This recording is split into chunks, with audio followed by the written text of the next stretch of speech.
Telangana history का ये एक क्रैश कोर्स है जिसमें कंप्लीट तेलंगाना हिस्ट्री को ब्रीफली हम एक दो वीडियो में कवर करेंगे और इस वीडियो में बहुत ही ऑथेंटिक सोर्स के साथ थोड़ा सा मुख्तसर अंदाज में तेलंगाना की तारीख अर्लीस्ट टाइम से लेकर लास्ट में असफ जाही पीरियड तक क्या क्या हुआ वो सब कुछ बहुत ही मुख्तसर अंदाज में हम लोग इस वीडियो में कवर करेंगे। आपसे गुजारिश है कि इस वीडियो को लास्ट तक ज़रूर देखिए। इस वीडियो को लेने के लिए मेरी यही कोशिश थी कि मैं बहुत ज़्यादा ऑथेंटिक सोर्स से लूँ। तो आपके सामने स्क्रीन पर तेलंगाना गवर्नमेंट का वेबसाइट है और वहाँ पर हिस्ट्री के नाम से एक लेफ्ट साइड में कॉलम है, तो वहीं से ये पूरा एक लफ्ज़ भी ऐसा नहीं है जो यहाँ से मैं ना लिया हो, तो बहुत ही ऑथेंटिक है, उस बात का भरोसा आप रखिए।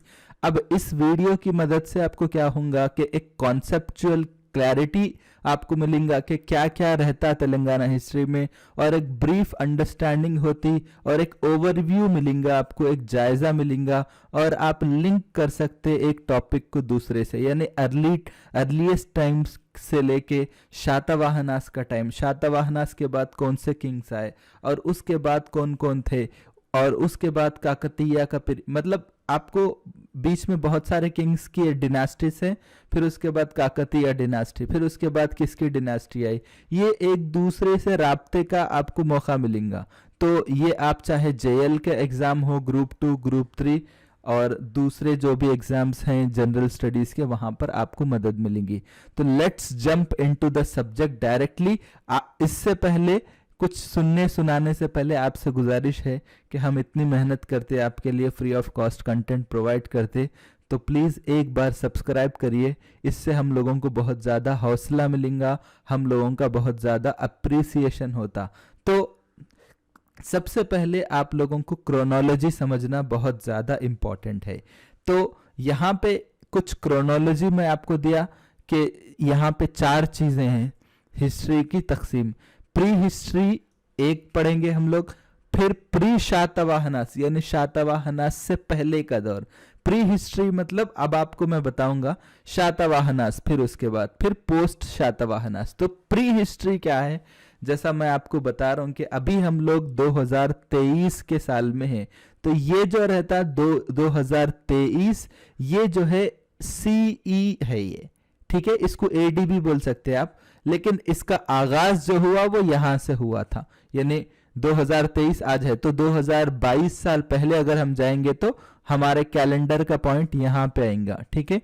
फिर उसके बाद 500, 1000, 1500, 2000, अब हम लोग 2023 यहां पे है, ठीक है। 2023 फिर यहां पर 2000, यहां समझिए 1800, 1700, 1600, 1500, 1400, 1300, 1200, 1000, ठीक है, आज से 1000 साल पहले यहाँ पे। फिर इस तरह से आज से मतलब टोटल जो है आप बोल सकते हैं कि ये और 1500 साल पहले, ठीक है, इस तरह से 2000 साल पहले यहाँ पे जाता।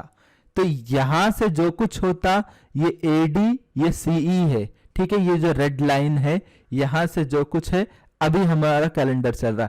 इससे पहले जो रहता वो किस तरह से रहता कि आपको अब आपको मतलब बीसीई 1500, क्योंकि जमाना कदीम से पुराने तरफ से नए की तरफ आ रहा, तो कम ज्यादा से कम की तरफ आता, ठीक है, क्योंकि पुराने दौर की बात कर रहे हैं। तो ये आपको आप बहुत अच्छे से समझिए, हम पुराने दौर की हम बात कर रहे हैं, तो बीसीई से सीई की तरफ आ रहा, कॉमन एरा की तरफ, तो हमेशा घटता। तो पहले बीसीई 2000 था, फिर उसके बाद 1500, फिर उसके बाद 1400, 1300, 1200, 1100, 1000, ठीक है, ये बीसीई 1000 है। तो हम लोग जो प्री हिस्ट्री पढ़ेंगे वो क्या है, 1000 जितना पुराना दौर है, जब से इंसान बना, जब से वो सब स्टोन एज वगैरह से लेके तब से लेके 1000 बीसीई तक। तो ये जो प्री हिस्ट्री है, ये हमारे जितने तेलंगाना की प्री हिस्ट्री है वो जब से इंसान बना वो सब, वो तारीख से लेके 1000 बीसीई तक, यानी यहां तक 1000 बीसीई तक, यहां तक ये जो टाइम है इसको क्या बोलते हैं, प्री हिस्ट्री बोलते हैं। आई होप आप लोगों को क्लियर है। तो प्री हिस्ट्री में हमेशा जमाना ज्यादा से कम की तरफ आता, ठीक है, क्योंकि हम लोग जा रहे हैं कॉमन एरा के कैलेंडर की तरफ, तो यहाँ पे हमेशा जमाना कम होता, और कॉमन एरा में क्या होता कि कम से ज्यादा की तरफ होता। ठीक है, अब 2023 है और एक 10 साल के बाद 2033 होता, और एक 10 साल के बाद 2043, और 10 साल के बाद 2050, इस तरह से। ठीक है, तो इस तरह हमारा ये जो कॉमन एरा है ये आगे बढ़ता, और पुराने दौर की हम बात करेंगे तो वो ज्यादा से कम होता। तो ठीक है, तो प्री हिस्ट्री जो हम पढ़ेंगे वो अप टू 1000 BCE तक, यहां तक जो मैं यहाँ पे रेड कलर का सर्कल बनाया। ठीक है, उसके बाद प्री शातवाहनास की अगर हम बात करेंगे तो ये जो 1000 BCE है, यहां से लेकर, मैं इसका कलर बदल देता हूं आपको अच्छे से मालूमात के लिए, ग्रीन कलर बना देता हूं। तो यहाँ पे अब क्या होता है, ये 1000 BCE से 300 BCE तक, यानी आप समझिए 500 से ये 0 तक आ गए, तो यहाँ 300 बीच में है समझिए। ठीक है, तो ये 1000 BCE से लेके 300 BCE तक, इसको बोलते प्री शातवाहनास। ठीक है, तो यहाँ पे आप समझिए प्री शातवाहना। ओके, तो यहाँ पे प्री हिस्ट्री है जो रेड कलर में है, और ये जो 1000 BCE से 300 BCE तक है ये प्री शातवाहना पीरियड है। ठीक है, अब शातवाहनास कब आए बोल तो ये जो 250 या 300 के बाद जो हम जा रहे हैं ना, धीरे धीरे 300 से 0 तक जा रहे हैं BCE में, तो ये जो 300 या 250 से लेके जो 200 का कॉमन एरा है, यानी ये BCE इधर है और ये CE है, तो बीच में हमारा कैलेंडर है यहाँ पे। तो ये जो 200 साल BCE के, 250 साल BCE के, और ये 200 साल, ऑलमोस्ट 450 साल ये शातवाहनास का दौर है। तो शातवाहनास का जो दौर था वो BCE को भी क्या शामिल करता और कॉमन एरा को भी शामिल करता। BCE के 250 साल, कॉमन एरा के 200 साल, इस तरह से शातवाहनास का जो पीरियड है वो 450 साल का पीरियड है। फिर उसके बाद शातवाहनास के बाद से मतलब यहां से समझिए 200 कॉमन एरा से लेके 950 तक, आप समझिए 950 तक, तो ये पोस्ट शातवाहना पीरियड बोलते, यानी शातवाहनास के दौर के बाद जितने रूलर्स थे उनका जो दौर था वो 200 कॉमन एरा से 950 तक है। आई होप आप लोगों को ये BCE और CE का फर्क समझ में आया होगा, ये बहुत ज्यादा इंपॉर्टेंट है। ठीक है, अगर आपको कोई डाउट है तो आप कमेंट करिए, मैं और उसको एक्सप्लेन करने की कोशिश करूंगा। अब यहाँ पे तो यहाँ पे एक तमहीदी तौर पे एक इंट्रोडक्शन का पार्ट यहाँ पे बताया कि तेलंगाना 2004 2 जून को वजूद में आया, उसको क्रिएट किया गया नई रियासत के तौर पर।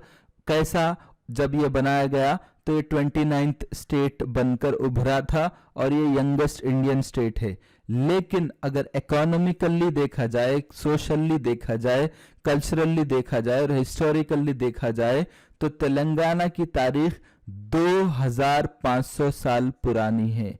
ये नहीं है कि 2014 में तेलंगाना रियासत को बनाया गया तो उसकी तारीख सिर्फ वहीं तक महदूद है, बल्कि हिस्टोरिकली, कल्चरली, इकोनॉमिकली और एक एज ए स्टेट तेलंगाना का वजूद 2500 साल पुराना है।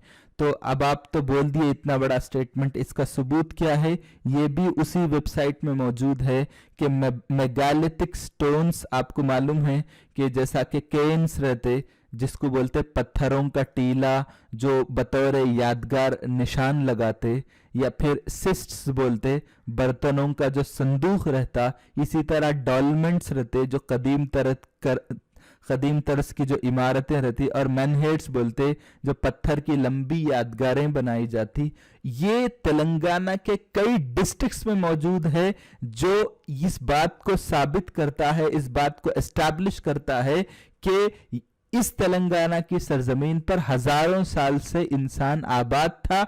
इसी वजह से ये जो स्टोन एज की जो चीजें हैं, बर्तन, पत्थर के बर्तन हैं, पत्थर के घर हैं, पत्थर की इमारतें हैं, पत्थर के यादगार नमूने हैं, वो उस दौर के जो हजारों साल पुराने हैं वो तेलंगाना की सरजमीन पर मौजूद है। तो कोई ये तसव्वुर ना करे कि तेलंगाना की तारीख सिर्फ 2014 से है, बल्कि इस बात को याद रखिए कि तेलंगाना में वो सब कुछ सबूत और शवाहिद मौजूद हैं जो इस बात को साबित करते हैं कि तेलंगाना की तारीख हजारों साल पुरानी है और एक अंदाजे के मुताबिक 2500 साल पुरानी है। अब हम और आगे बढ़ रहे हैं यहाँ पे कि जो आसार कदीमा है, रेमनेंट्स बोलते, तो वहां पर उस आसार कदीमा को आप देखेंगे तो आयरन और स्मेल्टिंग को देखा गया, और मतलब जो लोहे की जो धात की जो चीजें हैं, और इसके अलावा एक होरी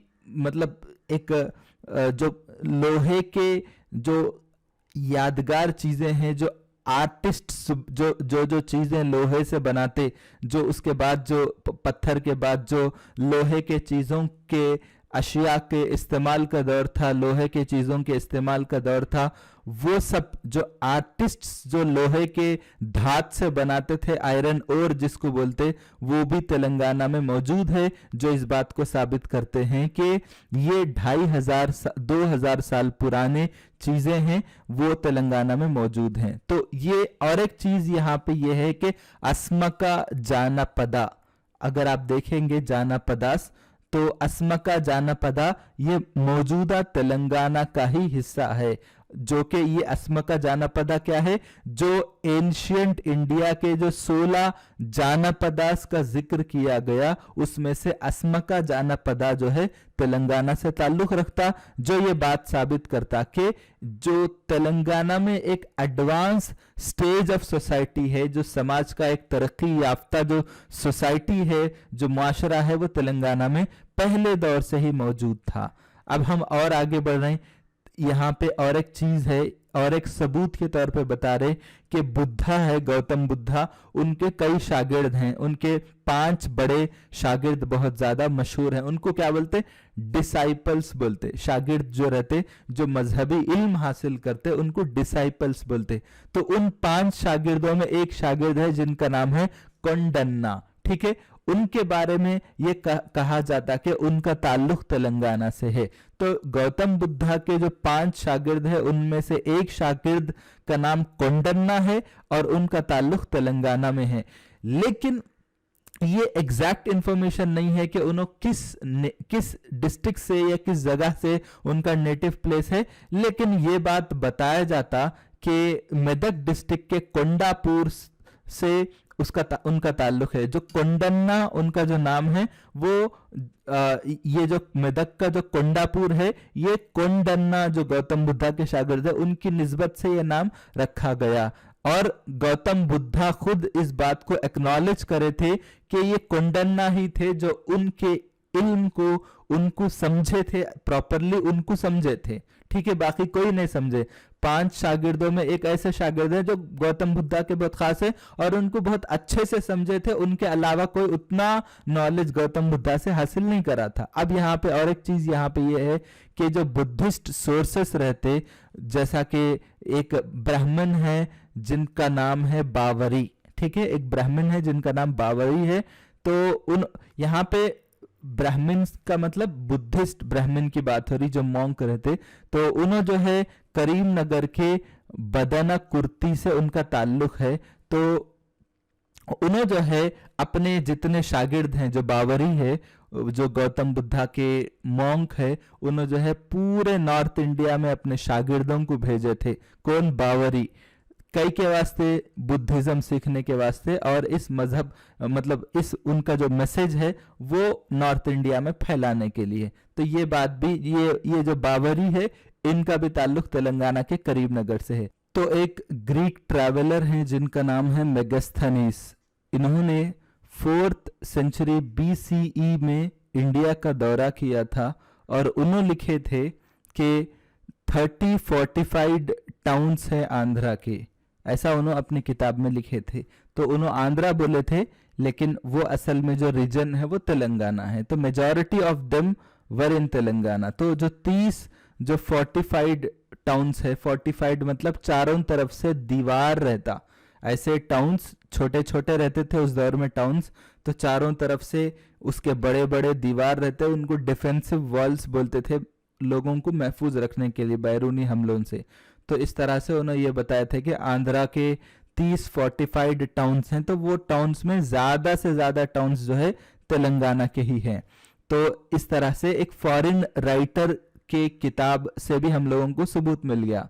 तो और एक चीज यहाँ पे ये है कि हिस्टोरिकल एज में तेलंगाना ने कई एम्पायर्स और किंगडम्स को वजूद बख्शा। उसमें शातवाहनास, वाकाटास, इक्ष्वाकुलु है या विष्णुकुंडिनुलु है, या इसी तरह आप देखेंगे चालुक्यास है, काकतीयास है, कुतुब शाहीस है, उससे पहले बहमनिया हैं और आसिफ जाहीस है। इस तरह से बड़े बड़े जो ममलकतों, सल्तनतों को तेलंगाना की सरजमीन ने वजूद बख्शा। इन तमाम डिनास्टीज और सल्तनतों और ममलकतों के वजूद की वजह से तेलंगाना का एक मजबूत इकोनॉमिकली, सोशली और कल्चरली एक मजबूत ढांचा बना, एक मजबूत बुनियादें तेलंगाना की पड़ गई इन तमाम सल्तनतों की वजह से। यहाँ सेकंड पैराग्राफ में ये बता रहे कि गौतम बुद्धा के दौर से ही तेलंगाना एक वाइब्रेंट सोशल एंटिटी बना हुआ था।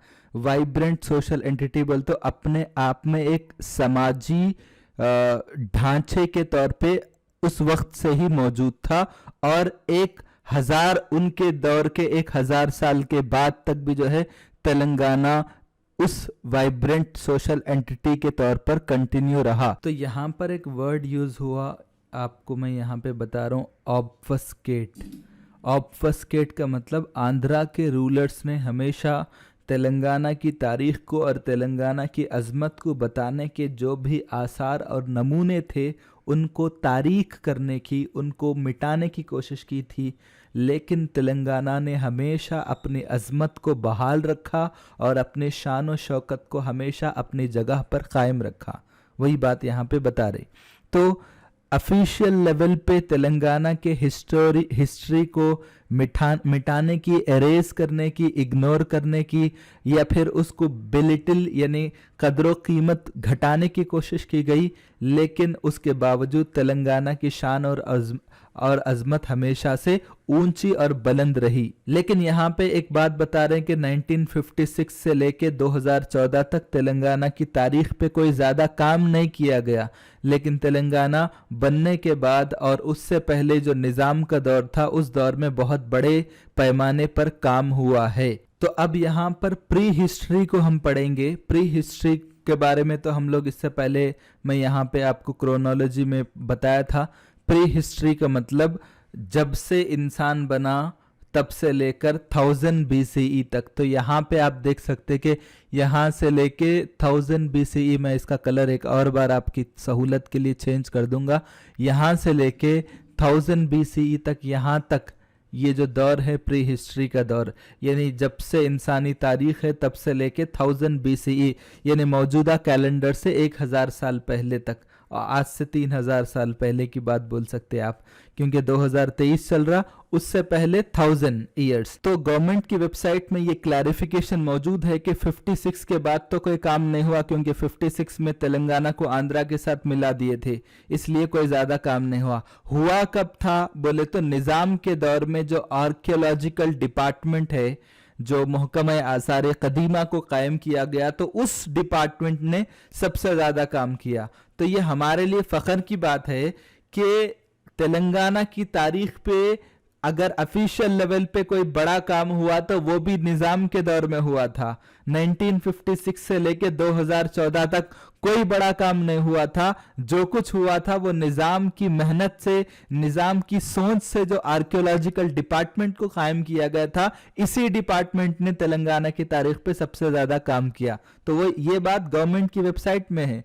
और ये भी बात बताई गई यहाँ पे कि कई स्टडीज इस डिपार्टमेंट ने, निजाम के इस आर्कियोलॉजिकल डिपार्टमेंट की तरफ से कुछ रिसर्च किया गया, उस स्टडीज किए गए, उससे ये बात पता चला है कि तेलंगाना में इंसान का आबाद रहना ये कब से साबित है, 35,000 से लेकर 10,000 BC तक, BCE जो है, जो आप बोल सकते कि 35,000 साल। आप जैसा हम लोग पहले पता है कि BC, पहले बताया कि BCE के कैलेंडर में क्या होता, ज्यादा से कम की तरफ आता। तो 35,000 साल की अगर हम बात करेंगे तब से लेके 10,000 साल यहां पर, यहां तक का जो दौर है, इस दौर में जो पैलियोलिथिक एज है, इसमें इस दौर के जो पत्थरों के जो औजार हैं वो तेलंगाना की सरजमीन पर पाए गए, और इससे क्या पता चलता कि इंसान यहां पर मौजूद था। और उसके कंटिन्यूएशन में ये भी बात बता रहे हैं कि ये जो कुछ लोकेशंस है तेलंगाना में जहां जहां पाए गए, तो वो कंटिन्यूड, यानी उसका सिलसिला वहां पर उन बस्तियों में, उन इलाकों में लोग मुसलसल या कुछ वक्फे के साथ भी आबाद रहे। पैलियोलिथिक एज में भी आबाद रहे, उसके बाद मेसोलिथिक, नियोलिथिक और मेटल एज में भी लोग या तो कंटिन्यू आबाद रहे या कुछ वक्फे के साथ कहीं दूसरी जगह चले गए, फिर आके तेलंगाना के कुछ इलाकों में मेसोलिथिक, नियोलिथिक और मेटल एज में भी आबाद रहे। उसके आसार और नमूने तेलंगाना के कुछ इलाकों में मिले हैं। तो अब यहाँ पे बात बता रहे हैं कि क्या क्या हुआ, क्या क्या सबूत मिला। तो हम एक्सकैवेशन किए गए, खुदाई जो होती वो किए गए, तो आपको क्या क्या क्या मिले, स्टोन के टूल्स मिले, पत्थरों के, इसी तरह माइक्रोलिथ्स मिले, माइक्रोलिथ्स मतलब छोटे छोटे जो संगरेजे होते वो मिले, इसी तरह केन्स मिले, पत्थरों के टीले मिले, इसी तरह सिस्ट्स मिले, बर्तनों का जो संदूक रहता, इसी तरह डॉलमेंस मिले, कदीम तर्ज की जो इमारतें हैं वो भी मिले, इसी तरह मेनहेड्स मिले, पत्थर की जो लंबी यादगार नमूने होते, वो सारी चीजें नजर आए। अब यहाँ पे कई लोग तेलंगाना के अलग अलग डिस्ट्रिक्ट्स में खुदाई करे, अपने अपने लेवल पे तहकीकात करे। तो शुरू के जो 10 डिस्ट्रिक्ट्स हैं तेलंगाना के, उन तमाम डिस्ट्रिक्ट में कहीं ना कहीं आपको ये सारे आसार और नमूने नजर आए खुदाई के जरिए। ऑफिशियल लेवल पे कोई ज्यादा बड़ा काम नहीं हुआ, लेकिन ये बात बता रहे कि इंडिविजुअल लेवल पे कई लोग कोशिशें करें और उनको ये सारी चीजें नजर आए, जिससे ये बात साबित होती है कि तेलंगाना एक हजारों साल पहले से इंसानी आबादी का मरकज और मस्कन रहा है। तो अब हम और एक बात यहाँ पे ये बात बता रहे हैं कि प्री हिस्ट्री में और एक चीज ये है कि अप टू 10,000 BCE, अगर मैं क्रोनोलॉजिकल ऑर्डर और एक बार आप लोगों को क्लियर कर दे रहा हूं कि BCE का जो दौर रहता है ये पुराना रहता और ज्यादा से कम की तरफ आता। और आप देखिए 2000, 1500, 1000, 500, फिर ये हमारा कैलेंडर है ये मौजूदा, फिर यहाँ से 500, 1000, 2000, 1500, 2000, अभी हम लोग 2023 में मौजूद है। तो ये कॉमन एरा बोलते और बिफोर कॉमन एरा BCE बोलते। तो ये बात आपके क्लैरिफिकेशन के लिए। अब यहाँ पे मैं शातवाहनास के बारे में बताने से पहले आपको बता रहा हूं प्री शातवाहनास के बारे में हम लोग पढ़ेंगे। प्री शातवाहनास किसको बोलते हैं, बहुत ज्यादा तवज्जो की दरख्वास्त है। मैं आपसे बार बार गुजारिश कर रहा हूं कि बहुत आसान है बट थोड़ी सी तवज्जो देने की जरूरत है। जैसा मैं बोला BCE 1000 BCE से 300 BCE तक प्री शातवाहना पीरियड के नाम से तेलंगाना की पुरानी तारीख, एंशियंट हिस्ट्री को तकसीम करते। तो ये 1000 BCE से 300 BCE कैसा, तो यहाँ पे आपको BCE यहाँ पे मौजूद है। मैं इसका ये पूरा ब्लू है तो इसलिए मैं इसको रेड कर दे रहा हूं। तो अब आप यहाँ पे देखिए 1000 BCE है और यहां से हम लोग प्री शातवाहनास के लिए 300 BCE तक, तो ये BCE से लेके 300 BCE तक, तो ये जो 1000 से लेकर 300 BCE समझिए यहाँ है, 500 के बाद 300 समझिए यहाँ पे है। तो यहाँ से लेके यहाँ तक जो पीरियड है ये प्री शातवाहना पीरियड है। तो यहाँ पे क्या बता रहे, प्री शातवाहना पीरियड में मौजूदा दौर के जो बुद्धिस्ट स्क्रिप्ट है और उनके मैथोलॉजिकल टेक्स्ट जो है उनकी मजहबी किताबों से, उसमें ये बात साबित होती है कि Telangana as a geographical entity मौजूद था। कब से, 1000 BCE से लेकर 300 BCE तक, यानी BCE क्या है, ज्यादा से कम की तरफ जाता। तो यहां से इस दौर से लेकर, अभी हम लोग यहां पर है, लेकिन इस 1000 BCE से लेकर 300 BCE तक तेलंगाना इंसान एक जियोग्राफिकल एंटिटी के तौर पे मौजूद था।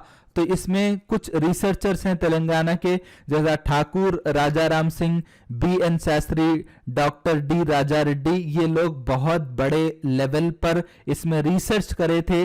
तो इससे पता चलता कि तेलंगाना उस दौर में, यानी 1000 BCE से लेके 300 BCE तक प्री शातवाहना पीरियड में एक फ्लरिशिंग सोसाइटी के तौर पे, उभरता हुआ सोसाइटी के तौर पे मौजूद था। खास तौर पे डॉक्टर राजा रेड्डी ने इस बात को साबित किया। किस तरह से, क्योंकि उस दौर के सिक्के उन्होंने पाए जो न्यूमिस्मैटिक एविडेंस बोलते हैं सिक्कों को, तो सिक्कों के मुताले के जरिए उन्होंने इस बात को साबित करे थे कि शातवाहनास के दौर से भी पहले कुछ रूलर्स थे, उन लोगों ने करीमनगर के कोटिलिंगाला को अपना कैपिटल बना के रखे थे और वो लोग अपने सिक्के जारी करे थे। तो ये जो प्री शातवाहना पीरियड है 1000 BCE से लेकर 300 BCE तक, तो इसके सबूत के तौर पे कुछ कॉइन्स मिले। मैं जैसा बताया था कि कॉइन्स का जो मुताला रहता है उसको न्यूमिस्मैटिक एविडेंस बोलते, तो उसके सबूत के तौर पे कुछ रूलर्स हैं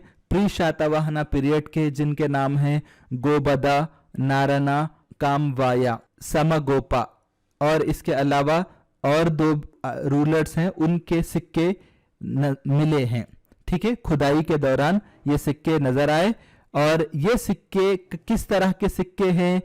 यूनिक ब्राह्मी स्क्रिप्ट में ये सिक्के मौजूद थे और इन सिक्कों पर एक इंसिग्निया जो रहता, एक इम्तियाजी निशान रहता उन बादशाहों के, उन इम्तियाजी निशान के साथ ये सिक्के नजर आए। तो इन सिक्कों के अलावा फॉरेनर्स हैं जैसा मेगास्थनीस और जो है एरेन, ये एक और ग्रीक हिस्टोरियन है, इन लोगों ने भी 30 महसूर सिटीज का, फोर्टिफाइड सिटीज का जिक्र किया था, उनमें से अक्सर जो है तेलंगाना में मौजूद हैं। तो इसके अलावा बुद्धिस्ट टेक्स्ट भी जो है प्री शातवाहना पीरियड के बारे में डिस्कस करते। तो शातवाहना के दौर से पहले एक एग्जाम में क्वेश्चन आया था कि प्री शातवाहना पीरियड कब से कब तक माना जाता, तो 1000 BCE से लेकर 300 BCE तक। ठीक है, उसके बाद अब शातवाहना पीरियड है। तो प्री शातवाहना पीरियड 300 BCE तक था। तो अब यहाँ पे हम लोग शातवाहना पीरियड को डिस्कस करेंगे। तो शातवाहना पीरियड कब से कब तक है? 250 BCE से लेके 200 कॉमन एरा तक। तो इस क्रोनोलॉजी को समझने के लिए फिर से हम लोगों को ये टाइम स्केल यूज करना पड़ता। तो क्या बोले कि हम लोग 250, तो समझिए ये 300 है, तो इससे पहले 250 यहाँ पर, ये तो हमारा असल ये प्रेजेंट कैलेंडर की शुरुआत यहां से है, समझिए।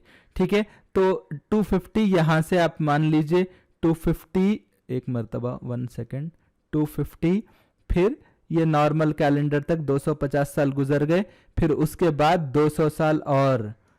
ठीक है, तो ये BCE का है और ये कॉमन एरा का है। तो ये जो बीच में वाई है ये अपने कैलेंडर का आगाज है।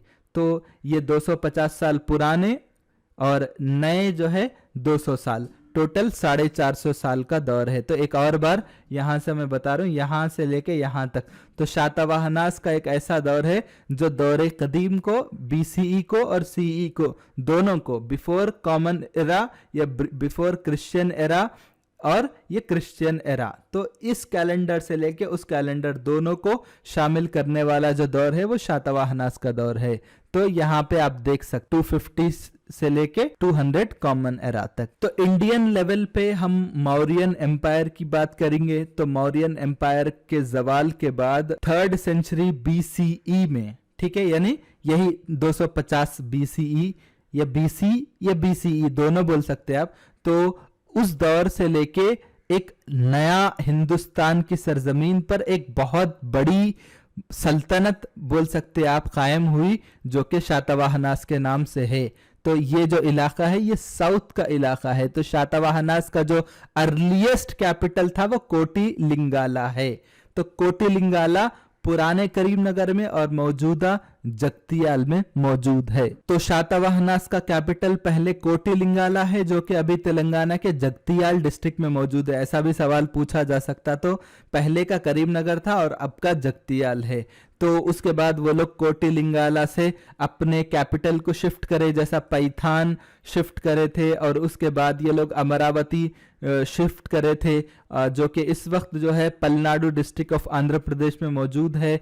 तो ये लोग अपने कैपिटल को कोटिलिंगाला से अलग अलग इलाकों में शिफ्ट करे थे। और ये शातवाहनास का जो दौर था ये लोग अपने दौर में तेलंगाना, आंध्रा और हिंदुस्तान के दूसरे रियासतों पे भी हुकूमत करे थे, इसलिए ये लोग अपने कैपिटल को शिफ्ट करते रहे।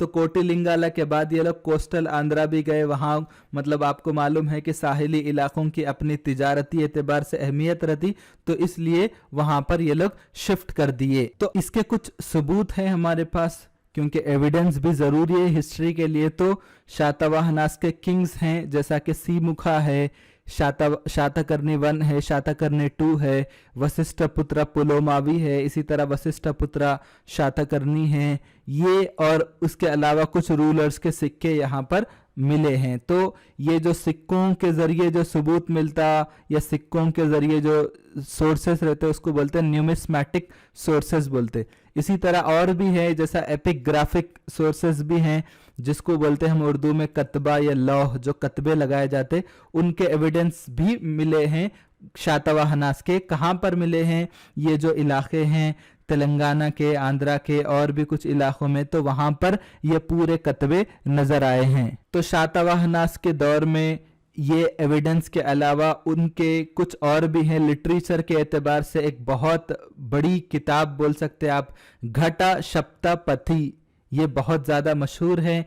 शातवाहनास के दौर का एक बहुत बड़ा अदबी कारनामा कहा जा सकता है, जो कि प्राकृत लैंग्वेज में इंडिया के जो कदीम पोएम्स को लिखा गया, और इसको लिखने वाले शातवाहना के एक बहुत बड़े अदीब, शायर और हुक्मरान हाला ने इसको लिखा, घटा सप्तपदी को। तो उस ये भी जो है उनके लिटरेचर के एविडेंस के तौर पे आप बोल सकते हैं। इसके अलावा ये जो अजंता है उस पे पेंटिंग्स हैं, वो भी जो है शातवाहनास के रूल्स को बताते। वैसे ये जो अजंता है इसको बनाने वाले भी जो है शातवाहनास के वो रूलर्स जो महाराष्ट्र की सरजमीन पर हुकूमत करे, उन लोगों ने अजंता को बनाया है। इस तरह से तेलंगाना में शातवाहनास का रूल 200 कॉमन एरा में खत्म हो गया था। और उसके बाद क्या हुआ, पोस्ट शातवाहना पीरियड बोलते। शातवाहनास के दौर के बाद जो भी दौर शुरू हुआ उसको पोस्ट शातवाहना पीरियड बोलते। तो ये जो पोस्ट शातवाहना पीरियड है वो 200 कॉमन एरा से 950 कॉमन एरा तक है।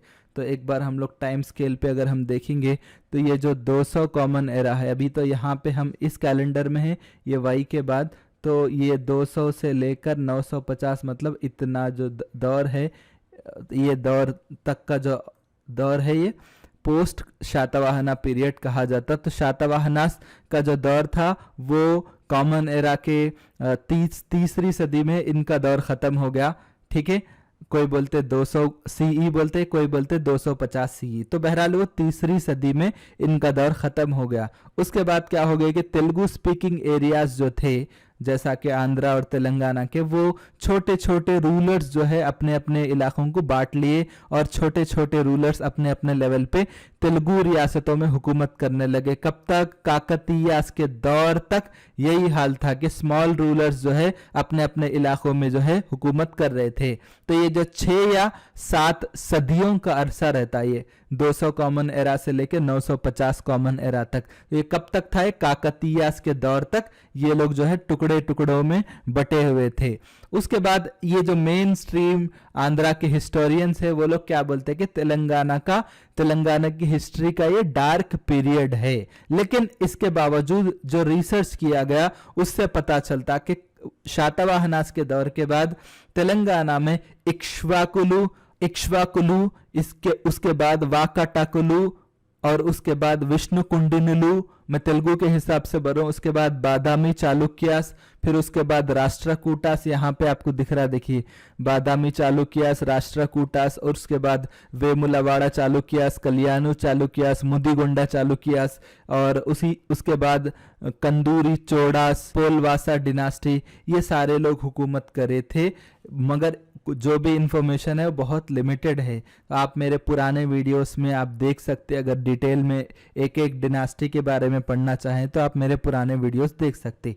तो ये जो पोस्ट शातवाहना पीरियड के बाद, अब ये तो फर्स्ट वीडियो यहाँ पर कंप्लीट हो गया। सेकंड वीडियो में मैं क्या कवर करने वाला हूँ कि काकतीयास का दौर 950 कॉमन एरा से 1300 तक, उसके बाद पोस्ट काकतीया के बाद क्या हुआ, उसके बाद कुतुब शाही, मतलब उसके बाद बहमनियों का दौर था, उसके बाद कुतुब शाही, उसके बाद आसिफ जाही दौर है, और उसके बाद हमारा आसिफ जाही के दौर के बाद आप तो जानते कि पोस्ट इंडिपेंडेंस, आप तो जानते कि क्या क्या हुआ 1948 के बाद, आप बेहतर जानते उसके बाद भी मेरे तेलंगाना के मैराथन वीडियोस है 1948 से 2014 तक क्या क्या हुआ, वो भी जो है 10-10 मिनट के वीडियोस, 3 वीडियोस हैं। आपसे गुजारिश है कि उन वीडियोस को भी आप देखिए, आपको डिटेल में नॉलेज मिल जाता। बट हम लोग ये जो सीरीज है ये 1948 तक कवर करेंगे।